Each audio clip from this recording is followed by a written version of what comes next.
마가복음 12장 1절입니다. 예수께서 비유로 그들에게 말씀하시되 한 사람이 포도원을 만들어 산을 다리로 두르고 즙자는 틀을 만들고 망대를 지어서 농부들에게 새로 주고 타국에 갔더니 때가 이름에 농부들에게 포도원 소출 얼마를 받으려고 한 종을 보내니 그들이 종을 잡아 심히 때리고 거저 보내었거늘 다시 다른 종을 보내니 그의 머리에 상처를 내고 능욕하였거늘 또 다른 종을 보내니 그들이 그를 죽이고 또 그 외에 많은 종들도 더러는 때리고 더러는 죽인지라. 이제 한 사람이 남았으니 곧 그가 사랑하는 아들이라.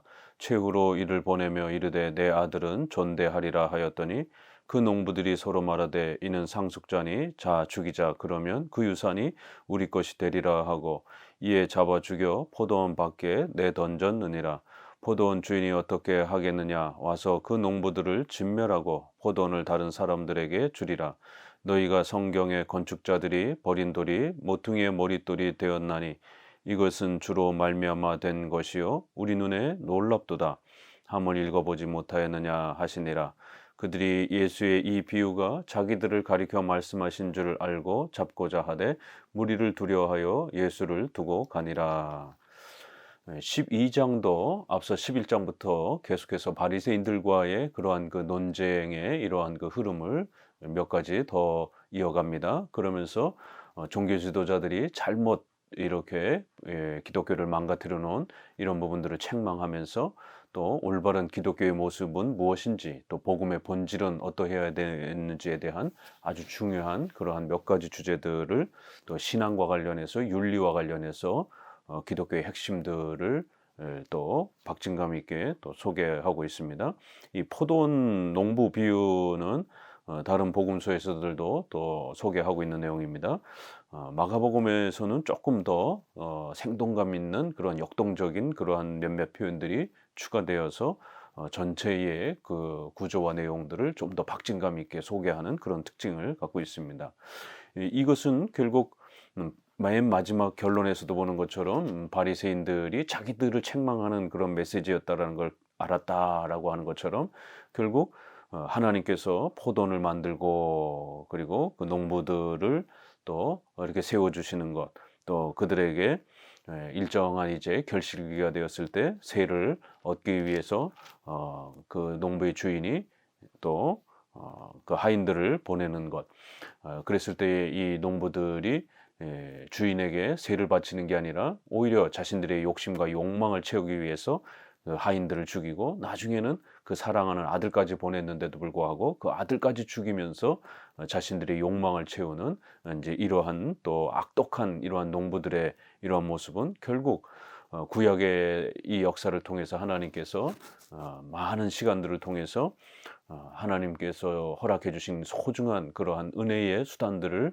이스라엘 백성들이 많이 받았고 또 그것을 누렸음에도 불구하고 예수님이 오실 쯤에는 결국 그 수많은 은혜 수단들을 종교 지도자들이 곡해하고 악용하고 남용하여 망가뜨려 놓은 또 그 앞선 선주들도 훌륭한 선지자들을 복음을 외칠 때마다 죽이고 핍박하는 이러한 죄를 범한 것에 대한 또 책망들을 소개를 합니다.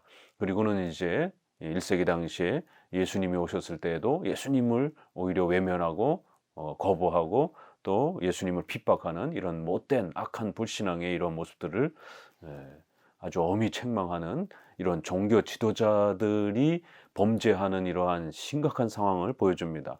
오히려 종교 지도자들은 더욱 하나님을 섬기고 또 교회를 섬기고 복음을 잘 지켜가야 함에도 불구하고 오히려 종교 지도자들이 교회를 핍박하고 교회를 망가뜨리고 복음을 망가뜨리는 이러한 참혹한 이러한 그 상황들이 있을 수 있다라는 것을 예수님은 있는 그대로 이거를 나타내시고 있습니다. 마가복음에서는 앞부분에 누가복음이라든가 이런 데서는 몹시 때리고 그리고 돌려보냈다 이렇게 되어 있고 마태복음에는 죽이고 돌로 치고 이 정도였는데 마가복음에서는 그 보낸 종들을 전부 다 죽이는 그러한 더 악독한 그러한 이들의 농부들의 그러한 욕망의 이러한 그 모습을 더 생동감 있게 이렇게 아주 포악스러운 그 농부들의 모습을 죽이고 이렇게 아주 전부 그 종들을 죽인 것으로 이렇게 강하게 소개를 합니다. 그리고 또 이제 예수님을 소개하는 장면에서도 사랑하는 아들이다 이런 것도 아주 그 특수한 표현이죠. 사랑하는 아들 이런 성부에게 있어서 성자가 얼마나 또 삼위일체 안에서 소중한 분이신지를 또 이렇게 표현하기도 합니다. 그리고 이제 마가복음에서는 10절 이하에 성경의 건축자들이 버린 돌이 모퉁이의 머릿돌이 되었나니 이러면서 예수님을 다니엘서에서도 뜨인 돌, 세상을 새롭게 변화시키는 그러한 뜨인 돌처럼 이렇게 심판하는 돌처럼 이렇게 소개했고요. 또 베드로서에서는 모퉁이 돌 이렇게 해서 집을 세우는 기초가 되는 그러한 가장 중요한 핵심 토대로 돌처럼 이렇게 또 비유를 했습니다. 여기에서도 이 농부 비유에서도 결국 많은 건축자들이 마치 예수님을 쓸데없는 그런 돌인 것처럼 버렸지만 그러한 돌이 오히려 하나님 역사에 있어서는 구원에 있어서 중보자로 우리의 구원 전체를 토대를 놓는 모퉁이 돌로 하나님은 그렇게 사용하셨다. 이렇게 중보자가 참으로 놀랍게 이 땅에 오셔서 메시아가 오셔서 우리의 구원을 이루시는 이 위대한 삼일체의 이러한 사역들은 이것은 전부 다 주님으로 말미암아 된 것이다. 구약의 그 거대한 역사를 통해서 메시아를 준비하시고 또 이 땅에 메시아를 보내실 때 낮고 천한 모습으로 화려한 모습이 아니라 낮고 천한 모습으로 이 땅에 오셔서 우리 죄를 대신 짊어지시는 그런 대속적 형벌을 받으시는 중보자로서의 이러한 위대한 사역, 이런 모든 것은 하나님의 절대 주권적인 권능 아래에서 펼쳐진 그런 구원의 역사이며 인간의 눈에 보기에는 너무너무 이해할 수 없는 우리 눈에 놀랍도다 이렇게 이러한 자신의 아들을 내어주시고 원수된 자들을 수용하시는 이러한 성부 하나님의 사랑, 또 성자 예수님의 대속적인 그런 죽음과 희생의 이러한 위대한 삼일체 하나님의 구원의 이러한 역사들은 아주 놀랍고 신비로운 우리 눈에 너무너무 놀랍고 귀한 그러한 역사다라고 이렇게 마가복음은 이 복음의 구원의 위대함이 우리 인간에게 있어서 가히 상상을 할 수 없는 그런 찬란하고 위대한 그런 하나님의 절대 주권의 하나님의 작정과 섭리 안에서 펼쳐진 그런 위대한 구원의 사역이었음을 이렇게 또 결론을 맺습니다. 13절 그들이 예수의 말씀을 책잡으려 하여 바리새인과 헤롯 땅 중에 사람을 보내매 와서 이르되 선생님이여 우리가 아노니 당신은 참되시고 아무도 꺼리는 일이 없으시니 이는 사람을 외모로 보지 않고 오직 진리로서 하나님의 도를 가르치심이니이다. 가이사에게 세금을 바치는 것이 옳으니까 옳지 아니하나이까 우리가 바치리이까 말리이까 한데 예수께서 그 외식감을 하시고 이르시되 어찌하여 나를 시험하느냐 데라니온 하나를 가져다가 내게 보이라 하시니 가져왔거늘 예수께서 이르시되 이 형상과 이 글이 누구의 것이냐 이르되 가이사의 것이니이다. 이에 예수께서 이르시되 가이사의 것은 가이사에게 하나님의 것은 하나님께 바치라 하시니 그들이 예수께 대하여 매우 놀랍게 여기더라. 이제 이 종교 지도자들은 또 다른 그런 주제를 가지고 국가 반역죄 반란을 일으키는 그러한 선동의 이러한 그 형태로 예수님을 모함해서 이제 국가 세금을 내야 될 것인가 말아야 될 것인가 이러한 이제 주제를 가지고 또 예수님을 공격합니다. 특별히 바리새인과 헤롯 땅 바리새인들은 반 로마파의 성격을 갖고 있기 때문에 헤롯 땅 또 이러한 또 헤롯 땅은 친 로마파 사람들이어서 절대로 서로 협력하지 않고 원수처럼 지내던 그런 사람들이었습니다.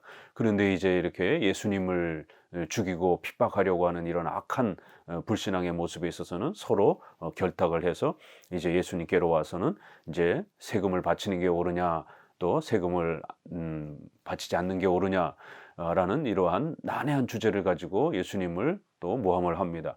세금을 바치라 이렇게 되게 되면 마치 세속주의를 예수님이 표방하는 것처럼 구약에서부터 내려온 그러한 하나님의 나라를 더욱 중요하게 여기지 않는 것처럼 이렇게 보여질 수도 있고 또 세금을 내지 말아라 이렇게 되면 결국 국가를 모욕하는 반역죄의 또 이런 모함을 받을 수 있는 이런 아주 딜레마의 이런 형태로 결국 공격을 했습니다. 이것은 아주 대표적인 국가론에 대한 교회와 국가의 관계는 어떠해야 되는가에 대한 아주 중요한 우리 윤리 문제입니다. 기독교 윤리의 아주 중요한 문제입니다. 지난 앞서서 우리가 또 세례 요한이 헤롯에게 의하여 죽임을 당하는 이러한 장면을 또 마가복음은 상세히 소개하면서 국가와 교회는 정교 분리의 원칙, 상호 협조라고 하는 이 두 왕국론 개념을 이렇게 소개를 했고, 한 번 더 이제 이 세금 문제를 통해서 다시 한번 국가와 교회는 정교 분리, 국가와 교회는 각각의 역할을 감당하되 서로 상호 협조하면서 또 상호 또 얼마든지 또 저항할 수 있는 이러한 정교 구별의 원칙이라고 하는 정교 분리, 정교 구별, 그러나 상호 협조, 이러한 중요한 개념의 교리를 마가복음도 또 이 중요한 사건을 소개하는 것을 알 수가 있습니다. 오늘날도 교회와 국가가 어떠해야 되는지에 대한 이 개념을 정리하지 못해서 세속화되어지는 국가에 너무 교회가 일치되어지는 이러한 형태로 결국 국가와 교회를 하나처럼 여기는 이러한 세속화주의의 이러한 피해들이 극심합니다. 거기에 또 정치적 이념에 따라서 진보 정부를 세우는 것이 마치 하나님의 나라인 것처럼 이런 극좌파적 성향을 보이는 사람들도 있고요. 또 극우적인 또 이러한 또 성향을 보이는 사람들은 보수 정부를 세우는 것이 마치 하나님의 나라인 것처럼 이 둘 다 결국 문제인 것입니다. 결국 국가를 세우는 게 마치 하나님의 나라를 세우는 것처럼 이렇게 국가와 교회를 일치시키는 이러한 세속주의적 국가론이 있습니다. 이것은 로마 가톨릭이 국가를 지배하면서 권력을 독차지하려는 방식이나 또 독일 2차 세계대전처럼 또 헨리 8세의 영국처럼 또 국가가 교회를 지배하려고 하는 이러한 방식이나 결국 세속화주의입니다. 국가와 교회를 하나로 여기려고 하는 이러한 방식인 것입니다. 결국 이것은 다 잘못된 것입니다. 또 반대로 제세례파나 신비주의, 경건주의처럼 교회는 국가의 일에 대해서 어떤 관심도 어떤 협력도 하려고 하지 않는 완전 극단적 분리를 주장하는 그러한 또 역사가 끊임없이 있어 왔고, 지금도 한국 교회도 이러한 성향이 또 강하기도 합니다. 좀 더 이러한 경건에 집중하는 이러한 교파들은 국가의 일과 성도들이 사회 이런 문화와 관련되어서 전혀 관심을 끊게 만들고 그건 세속주의라고 그러면서 오로지 교회 일에만 집중하면서 그렇게 국가 일에 대해서 회피주의를 표방하는 이러한 또 반국가주의, 반문화주의 형태가 있습니다.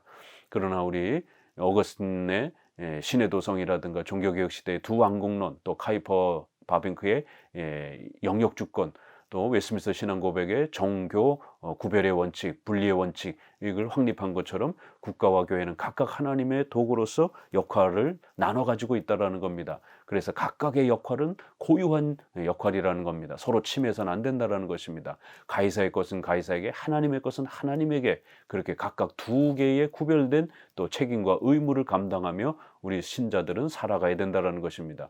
절대로 국가를 회피하거나 국가를 공격적으로 대해도 안 되고, 그렇다고 해서 또 자기가 원하는 정부를 마치 하나님의 나라인 것처럼 극단적인 정치 성향을 보이는 이러한 또 형태로 나아가도 안 되는 겁니다. 국가는 국가이고 교회는 교회로서의 각각의 구별된 역할과 쓰임새가 있는 겁니다. 그러면서도 서로 또 협조하고 도와주는 겁니다. 만약 국가와 교회가 서로 자신의 역할을 침해한다라면 저항의 원리가 작동될 수 있습니다. 사도행전 4장 29절이나 5장 19절이나 4장 19절 또 5장 19절에 너희 말을 듣는 것이 옳으냐, 하나님의 말씀을 듣는 것이 옳으냐 이러면서 너희의 그러한 부당한 국가 관원들의 명령을 우리가 수행할 수 없다라고 이렇게 아주 강한 저항을 나타냅니다.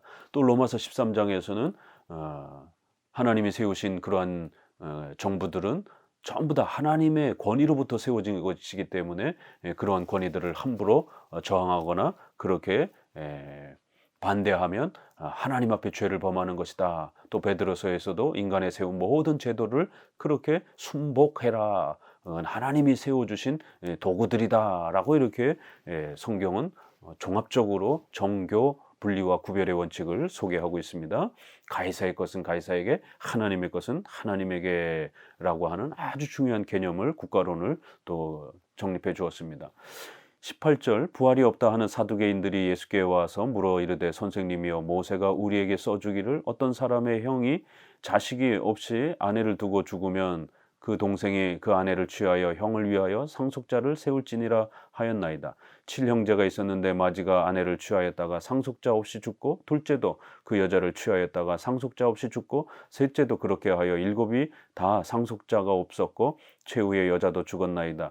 7사람이 다 그를 아내로 취하였으니 부활 때 곧 그들이 살아날 때에 그 중에 누구의 아내가 되리이까? 예수께서 이르시되 너희가 성경도 하나님의 능력도 알지 못함으로 오해함이 아니냐. 사람이 죽은 자 가운데서 살아날 때에는 장가도 아니가고 시집도 아니가고 하늘에 있는 천사들과 같으리라. 죽은 자가 살아난다는 것을 말할진대 너희가 모세의 책 중 가시나무 떨기에 관한 글에 하나님께서 모세에게 이르시되 나는 아브라함의 하나님이요 이삭의 하나님이요 야곱의 하나님이라 하신 말씀을 읽어보지 못하였느냐. 하나님은 죽은 자의 하나님이 아니요 산 자의 하나님이시라. 너희가 크게 오해하였도다 하시니라.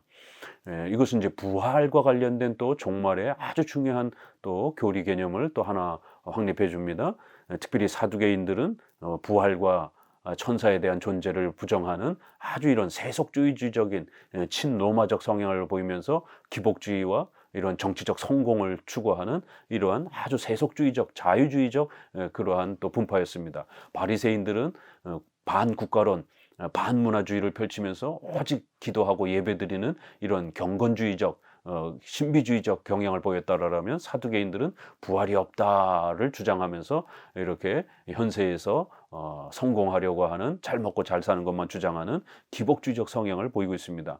그래서 이들이 또 예수님을 공격하면서 구약의 계대결혼, 형사취소원, 형이 죽으면 반드시 둘째는 형수를 취해서 아들을 낳아주고 그 집안의 대를 이어줘야 되는 이런 구약의 독특한 결혼 제도가 있었습니다.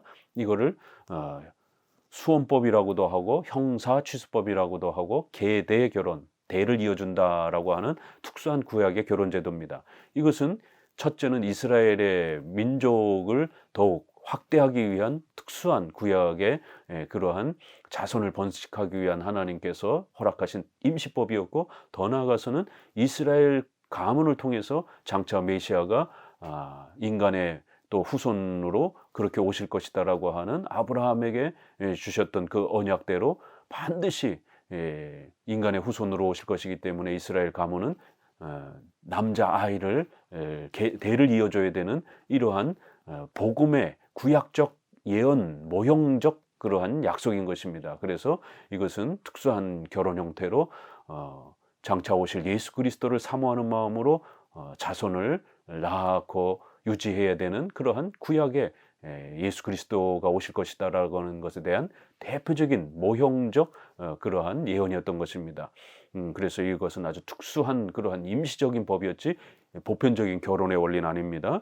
그런데 이런 소중한 이러한 메시아에 대한 예언을 사두개인들은 악용을 해서 일어날 수도 없는 그러한 7형제 예를 들어가지고 그렇게 모든 남자 형제가 죽고 그랬을 때 나중에는 그러면 부활이 되었을 때 어느 부인이 되겠느냐 이러면서 실제적으로 일어날 수 없는 그러한 특수한 그러한 7형제의 그 죽음과 여자 한 사람의 이러한 결혼 관계를 끄집어다가 예수님을 공격하기 위해서 다가섭니다. 결국 이 사건의 결론은 성경도 하나님의 능력도 알지 못함으로 너희가 오해했다 이러면서 너희가 크게 오해하였다 27절에도 이렇게 책망하는 것처럼 앞에서 계속된 바리새인들과 종교 지도자들의 어리석은 그 성경의 무지한 이들의 모습을, 기독교를 부패케 하는 이러한 지도자들의 교사 역할을 하는 사람들이 성경을 얼마나 제대로 이해하지 못하고 있는지, 구약을 전혀 이해하지 못하는 이러한 어리석은 무식한 이러한 선생들의 모습을 있는 그대로 책망하시면서 결국 올바른 성경 해석과 이해란, 또 특별히 구약의 성경의 이러한 올바른 이해란 무엇이 되어야 되는지를 다시 교정해 주는 것입니다.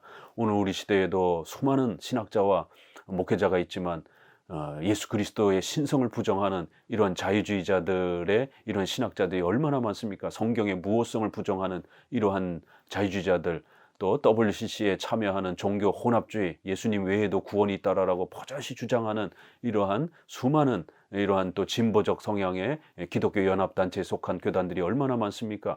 예수님을 신으로 인정하지 않는, 메시아로 인정하지 않는, 또 이신칭의 이런 법정적 칭의를 부정하고 유보적 칭의, 칭의가 마치 인간의 선행과 공로를 통해서 유지되어지는 것처럼 주장하는 이러한 또 공로주의적 칭의론을 주장하는 신학자들이 얼마나 많습니까? 이건 정말 악독한 종교 지도자들이고 성경을 제대로 이해하지 못한, 성경을 해석하지 못하는 아주 무지한 그러한 종교 지도자들임을 아셔야 됩니다.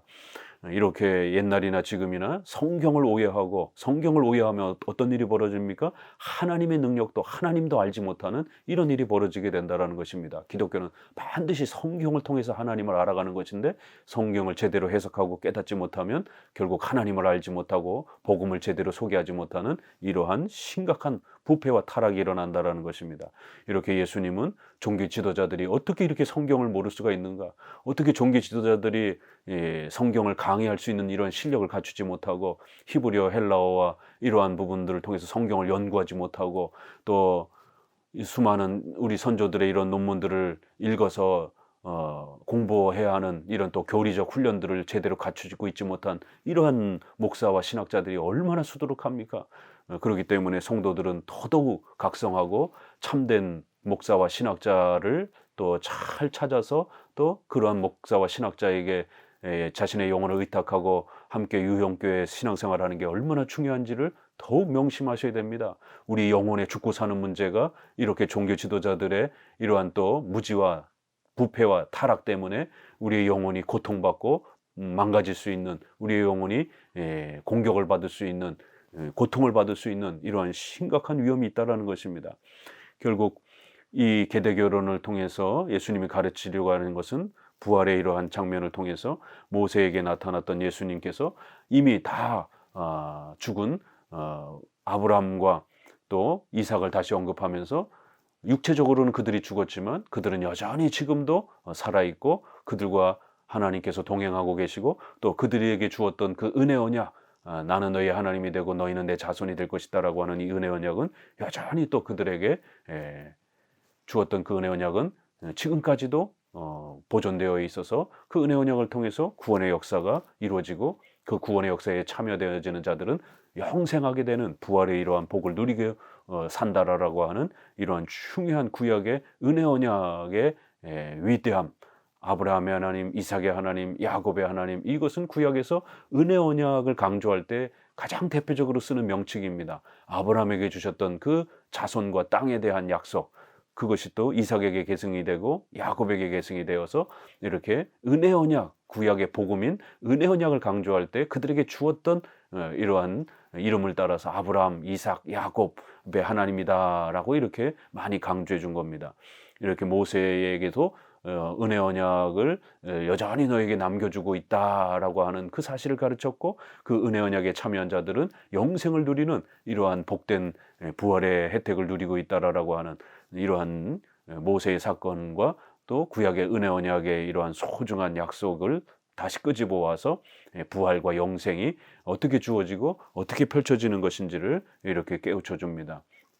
28절, 서기관 중에 한 사람이 그들이 변론하는 것을 듣고 예수께서 잘 대답하시는 줄 알고 나와 묻되, 모든 계명 중에 첫째가 무엇이니까? 예수께서 대답하시되, 첫째는 이것이니 이스라엘아 들으라, 주 곧 우리 하나님은 유일하신 주시라. 내 마음을 다하고 목숨을 다하고 뜻을 다하고 힘을 다하여 주 너희 하나님을 사랑하라 하신 것이요, 둘째는 이것이니 내 이웃을 내 자신과 같이 사랑하라 하신 것이라. 이보다 더 큰 계명이 없느니라. 서기관이 이르되, 선생님이여 옳소이다. 하나님은 한 분이시요 그 외에 다른 이가 없다 하신 말씀이 참이니이다. 또 마음을 다하고 지혜를 다하고 힘을 다하여 하나님을 사랑하는 것과 또 이웃을 자기 자신과 같이 사랑하는 것이 전체로 드리는 모든 번제물과 기타 제물보다 나으니이다. 예수께서 그가 지혜 있게 대답함을 보시고 이르시되, 내가 하나님의 나라에서 멀지 않도다 하시니 그 후에 감히 묻는 자가 없더라. 서기관이 다가와서 성경 전체 중에서 가장 중요한 핵심이 무엇입니까? 라고 묻는 질문을 하나 더 소개합니다. 결국 이것도 우리가 본문에서 앞부분에서 소개한 것처럼 성경을 제대로 이해하지 못한 걸 꾸짖었던 것처럼 요 28절 이후의 서기관과의 대화에서도 결국 성경의 과연 핵심은 무엇인가? 라고 하면서 결국 구약 성경 전체를 어떻게 이해해야 되는지, 가장 그 중요한 구조와 핵심은 무엇인지 이렇게 예수님 스스로 그 구약 성경 전체, 오늘 우리에게는 이제 신약까지 더불어서 신구약 성경 전체의 핵심 구조가 어떻게 되어 있는지, 또 핵심 본질과 내용은 무엇인지, 이러한 부분들을 예수님 스스로 성경 자체를 풀어서 설명해 주시는 놀라운 장면을 보게 됩니다. 결국 성경 전체는 두 개의 구조, 바로 하나님을 사랑하는 것과 이웃을 사랑하는 것, 이렇게 두 개의 구조로 구성되어 있다는 것입니다. 바로 제네바 교리문답, 하이델베르그 교리문답, 이러한 또 소요리문답을 통해서 성경이 가장 중요하게 가르치는 핵심은 무엇입니까? 이렇게 교리문답에서 묻습니다. 그럴 때 하나님을 어떻게 믿어야 될 것인가, 그 믿음에 대한 문제, 바로 하나님은 누구신가, 바로 하나님을 우리가 어떻게 믿어야 될 것인지에 대한, 바로 하나님을 사랑하는 문제에 대해서 첫 번째 소개하고 있고, 또 하나는 그 하나님께서 우리에게 요구하시는 의무들입니다. 바로 그것은 십계명을 말하는 거고, 우리 이웃을 사랑하면서 우리가 직장과 가정과 사회와 국가 삶 속에서 어떻게 살아가야 되는지, 또 하나님의 뜻을 또 우리 이웃들의 삶 속에서 어떻게 우리가 펼쳐가야 되는 것인지, 바로 하나님이 우리 인간에게 대한 의무를 어떻게 세워놓으셨는지, 우리 이웃을 어떻게 사랑하며 또 복음을 전하며 살아가야 되는지에 기독교 윤리에 대한 또 설명이 하나의 큰 핵심 본질이라는 것입니다. 이렇게 성경 전체는 크게 두 개의 구조로 되어 있습니다. 하나님께 대한 믿음, 또 기독교 윤리에 대한 부분, 이렇게 이것을 칼빈은 기독교 강요에서 바로 창조주 하나님과 구속주 하나님, 창조주 하나님에 대한 부분은 인류 전체에 대한 문제이기 때문에 기독교 윤리와 관련된 이런 부분들을 제시하는 것이고, 구속주 하나님은 우리를 구원하여 주셔서 우리를 사랑하시는 그 하나님에 대한 믿음에 대한 문제를 가르치는 것입니다. 마가복음에서는 이 부분이 조금 더 이제 서기관이 다시 한번 재차 반복하는 말을 추가하면서 이 성경의 핵심을 두 번씩이나 반복하면서 성경의 핵심 구조를 더욱 정확하게 인지하도록 도와주고 있는 것을 보게 됩니다. 32절에 서기관이 이르되 하나님은 한 분이시요 그 외에는 다른 이가 없다, 이러면서 오직 하나님을 사랑하는 것, 그 다음에 또 이웃을 우리 자신과 같이 사랑하는 것, 이것이 그 어떤 제사와 이러한 부분보다도 훨씬 더 중요한 성경의 본질이군요. 이렇게 답변 형태로 예수님이 가르치신 내용을 반복하는 그런 모습을 보이고 있습니다. 바로 이것이 가장 중요한 핵심이기 때문에 그런 것입니다. 그리고는 이제 예수님이 다시 한번 세 번째로 그 답변을 인정해 주시는 그러한 방식으로 세 번째 이 성경의 구조의 핵심을 예수님이 다시 재차 확립하고 강조하는 걸 알 수가 있습니다. 예수께서 34절에 그가 지혜 있게 대답함을 보시고 내가 하나님의 나라에 멀지 않도다. 바로 이 성경의 핵심 본질을 정확하게 이해하고 깨달으면 하나님의 나라에 우리가 참여하게 되는 겁니다. 그래서 교리문답에도 바로 사도신경을 통해서 하나님을 어떻게 믿는지에 대한 신앙에 대한 문제를, 또 십계명을 소개하면서는 기독교 윤리를 소개하는 그러한 교리문답이 이 두 개의 큰 내용을 그렇게 소개하는 것입니다. 왜요? 그것이 기독교의 본질이기 때문에 그런 것입니다. 여러분 성경을 정확하게 이해하고 싶으시면 바로 이렇게 성경을 읽을 때마다 하나님은 누구신지, 하나님은 어떤 존재인지, 하나님은 우리를 위하여 구원의 어떤 위대한 역사를 베풀어 주셨는지, 이 부분을 초점을 갖고 읽는 겁니다. 그리고 그 하나님 우리에게 요구하시는 십계명의 이러한 의무들이 신구약에 어떻게 펼쳐져 있는지, 이 두 개를 정확하게 이해하면 우리가 하나님의 나라에 참여하는 위대한 이 복음의 은혜의 역사들을 얻게 되는 것입니다. 특별히 요 34절에 너가 하나님의 나라에서 멀지 않도다, 이런 구절을 최근에 회심 준비론, 또 이런 감리교회 회심 체험 이러한 거를 강조하는 분들은 마치 이렇게 회심의 여러 단계가 있는 것처럼, 믿음 전에 이렇게 여러 예비 준비 단계가 있는 것처럼 이런 구절을 가지고 그렇게 사용하기도 하지만, 이것은 준비 단계를 언급하는 것이 아니라 너가 이제 하나님의 나라에 반쯤 왔다, 이런 뜻이 아니라 이 하나님의 나라에 참여하기 위한 본질의 핵심이 바로 이것이다라고 예수님이 강조해 주시는 그런 말이고, 너도 이 중요한 두 개의 본질을 참으로 바르게만 깨닫는다라면 얼마든지 하나님의 나라에 참여할 수 있게 된다라고 하는 전도적 차원에서 말씀해 주신 것이지, 너가 50% 이제 하나님의 나라에 준비가 되어 있다 이런 표현은 아닌 겁니다.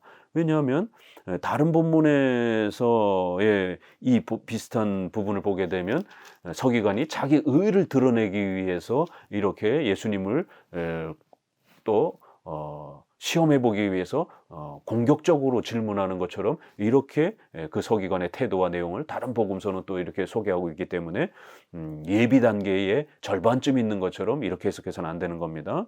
35절, 예수께서 성전에서 가르치실세 대답하여 이르시되 어찌하여 서기관들이 그리스도를 다윗의 자손이라 하느냐. 다윗이 성령에 감동되어 친히 말하되 주께서 내 주께 이르시되 내가 내 원수를 내 발 아래에 둘 때까지 내 우편에 앉았으라 하셨도다 하였느니라. 다윗이 그리스도를 주라 하였은즉 어찌 그의 자손이 되겠느냐 하시니 많은 사람들이 즐겁게 듣더라. 예수께서 가르치실 때에 이르시되 긴 옷을 입고 다니는 것과 시장에서 문안받는 것과 회당 높은 자리의 잔치의 윗자리를 원하는 서기관들을 삼가라. 그들은 과부의 가산을 삼키며 외식으로 길게 기도하는 자니 그 받는 판결이 더욱 중하리라 하시니라. 예수께서 헌금함을 대하여 앉으사 무리가 어떻게 헌금함에 돈 넣는가를 보실세. 여러 부자는 많이 넣는데 가난한 과부는 와서 2렙돈 곧 한 고드란트를 넣는지라. 예수께서 제자들을 불러다가 이르시되 내가 진실로 너희에게 이르노니 이 가난한 과부는 헌금함에 넣는 모든 사람보다 많이 넣었도다. 그들은 다 그 풍족한 중에서 넣었거니와 이 과부는 그 가난한 중에서 자기의 모든 소유 곧 생활비 전부를 넣었느니라 하시니라. 마지막 이제 결론 부분에서도 다시 한번 종교 지도자들의 그런 어리석음과 불신앙과 복음을 망가뜨리고 복음을 이용해서 자신들의 배를 채우고 그러한 기복주의로 그렇게 기독교를 망가뜨린 것을 엄히 책망하는 장면을 알 수가 있습니다.